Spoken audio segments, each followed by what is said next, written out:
Assalamualaikum warahmatullahi wabarakatuh. Alhamdulillahirabbil alamin wassalatu wassalamu ala asrofil anbiya wal mursalin sayyidina Muhammadin wa ala alihi washabihi ajma'in, amma ba'du. Yang saya hormati Al-Mukarram Kiai Muhammad Hasan Tawakil Allah SHMM, yang saya takdimi Dr. Abdul Aziz Wahab BAMAG, yang saya hormati pembimbing satu saya Dr.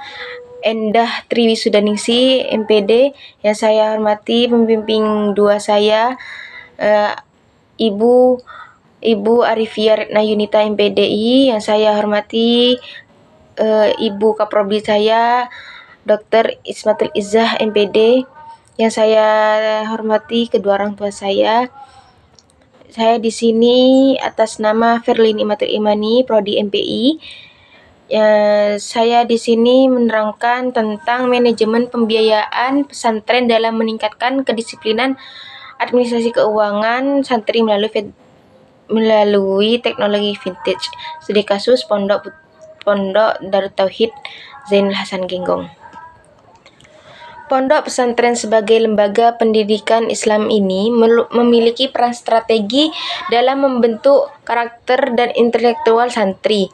Namun, tantangan dalam manajemen keuangan, terutama dalam pembiayaan dan administrasi keuangan, masih terjadi kendala yang perlu diatasi. Migrasi dan sistem manual ke sistem digital diperlukan untuk meningkatkan efisien dan transparansi dalam pengelolaan keuangan pesantren. Vintage ini menjadi solusi modern yang dapat digunakan untuk pencatatan transaksi pembayaran dan pelaporan keuangan. Pesantren Darut Tauhid Zainul Hasan Genggong ini telah mengimplementasikan teknologi vintage ini guna untuk meningkatkan kedisiplinan santri untuk pembayaran yang telah menjadi tanggung jawab sebagai orang tua. Namun, penerapan vintage ini di pesantren menghadapi berbagai tantangan, seperti kurangnya pemahaman wali santri dan santri, serta kesulitan untuk transaksi dari sistem tradisional ke digital. Penelitian ini bertujuan untuk menganalisis penerapan vintage dalam manajemen pembiayaan pesantren serta dampaknya terhadap kedisiplinan administrasi santri. Rumusan masalah ini ada 3. Yang pertama, bagaimana cara manajemen pembiayaan di Pondok Pesantren Darut Tauhid Genggong ini dalam mengelola dan mengontrol administrasi keuangan santri. Yang kedua adalah bagaimana administrasi keuangan santri melalui teknologi vintage yang dihadapi Pondok Pesantren Darut Tauhid Genggong. Yang ketiga adalah apa dampak penggunaan vintage terhadap pola pembayaran kedisiplinan keuangan santri di Pondok Pesantren Darut Tauhid Zainul Hasan Genggong. Tujuan penelitian ini yang pertama adalah untuk mengetahui bagaimana manajemen pembiayaan di Pondok Pesantren Darut Tauhid ini dikelola dan dikontrol dalam memenuhi kebutuhan administrasi keuangan santri. Yang kedua adalah untuk mengetahui bagaimana proses administrasi keuangan santri yang diterapkan di Pondok Pesantren Darut Tauhid dengan pemanfaat teknologi vintage ini. Yang ketiga adalah untuk mengetahui dampak penggunaan vintage terhadap pola pembayaran dan kedisiplinan keuangan santri Pondok Pesantren Darut Tauhid Genggong. Manfaat penelitian ini ada 2. Yang pertama adalah bagi peneliti, hasil peneliti ini dapat dijadikan sebagai bahan pengetahuan dan pengalaman dalam menyusun karya tulis serta dapat digunakan sebagai persyaratan menjadi sarjana. Yang kedua adalah bagaimana bagi santri dan orang tua, manajemen pembiayaan administrasi merupakan suatu sumber utama dalam mewujudkan kedisiplinan santri dan orang tua dalam pengelolaan administrasi dengan baik. Lanjut kita ke penelitian terdahulu. Yang pertama yaitu Ahmad Fauzi Abdul Basit yang berjudul Implementasi Vintage dalam Manajemen Keuangan di Pondok Pesantren An-Naba Cianjur, sama-sama menjelaskan tentang manajemen keuangan vintage di Pondok Pesantren. Yang kedua adalah Mateus Wahyu Prasetyo menjelaskan tentang pemanfaatan vintage pengelolaan keuangan manajemen risiko terhadap kinerja usaha. Studi kasusnya pada agen Briling Bagas Cel. Yang ketiga, yang sama-sama membahas tentang pemanfaatan financial technology vintage, pengelolaan keuangan dan manajemen, meningkatkan kinerja yang efektivitas suatu sistem keuangan. Yang ketiga adalah Ismatul Izzah, fungsi manajemen sudut pandang Al-Quran dan hadis. Sama-sama membahas tentang manajemen dalam Islam dan berpedoman pada Al-Quran dan hadis, serta peran manajemen dalam mencapai tujuan pendidikan. Selanjutnya adalah kajian teori. Kajian teori ini dibagi menjadi 3. Yang pertama adalah prinsip pengelolaan keuangan santri.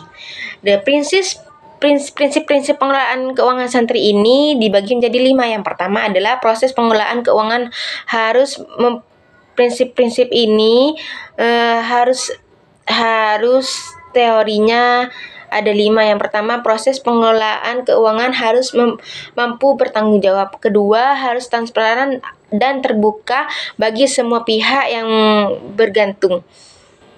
Yang ketiga adalah sistem pengelolaan keuangan. Yang keempat adalah mempertahankan fokus yang mantap pada dinamik yang perubahan terjadi di dalam organisasi saat ini, saat penting untuk pengelolaan keuangan. Yang kelima adalah administrasi lembaga yang berhasil dan efisien sangat penting untuk mencapai suatu tujuan. Yang kedua adalah kedisiplinan administrasi keuangan santri, yang dimana kedisiplinan ini dipengaruhi beberapa faktor yang baik dalam kehidupan dari dalam maupun dari luar individu. Pengaruh dari dalam individu misalnya sifat bermalas-malasan, keengganan memusatkan pembelajaran. Manfaat administrasi keuangan yaitu yang pertama adalah penerimaan dana dan pengeluaran dana yang teratur. Yang kedua adalah dana dapat dimanfaatkan, dikendalikan, dan diekonomi dengan baik. Yang ketiga adalah meminimalkan sebuah kekeliruan dalam perbuatan laporan keuangan. Lanjut saja ke teknologi vintage. Nah, ini gambaran aplikasi yang digunakan untuk vintage di Pondok Pesantren Darut Tauhid Inggong. Kehadiran vintage ini membawa sebuah fenomena baru karena memiliki inovasi yang dapat merubah pasar existing, yaitu dengan menghadirkan kemudahan akses, kenyamanan, dan biaya yang ekonomis. Sederhananya, vintage dapat digunakan untuk menggambarkan berbagai inovasi yang dikaitkan dengan bagaimana suatu usaha meningkatkan proses penyampaian dan penggunaan layanan keuangan. Langsung saja ke metode penelitian. Metode penelitian ini ada di bab 3. Yang pertama adalah metode. Metodenya ini peneliti menggunakan literatur review dengan pendekatan kualitatif deskriptif melalui studi lapangan. Yang kedua adalah sumber data. Sumber data yang pertama yaitu menggunakan data primer, yang mana data primer ini informasi langsung dari subjek penelitian melalui wawancara dan observasi. Contohnya kepala administrasi, santri, dan orang tua. Yang kedua adalah data sekunder. Data sekunder ini berupa dokumen, artikel, berita terkait, contohnya kebijakan pendidikan, literatur tentang manajemen keuangan pesantren. Yang ketiga adalah pengumpulan data, yang mana terdiri dari observasi. Observasi adalah pengamatan langsung terhadap objek penelitian yang terlibat maupun yang tidak terlibat. Dokumentasi pengumpulan data dan dokumentasi arsip dan bahan tertulis lainnya. Yang keempat adalah analisis data. Yang disebut dengan analisis data itu mencari, menyusun, dan mengorganisasikan data secara sistematis, melakukan sintesis dan pola dari hasil wawancara, observasi, serta dokumentasi, menarik kesimpulan dan dapat dipahami dan diuji dari saya. Wassalamualaikum warahmatullahi wabarakatuh.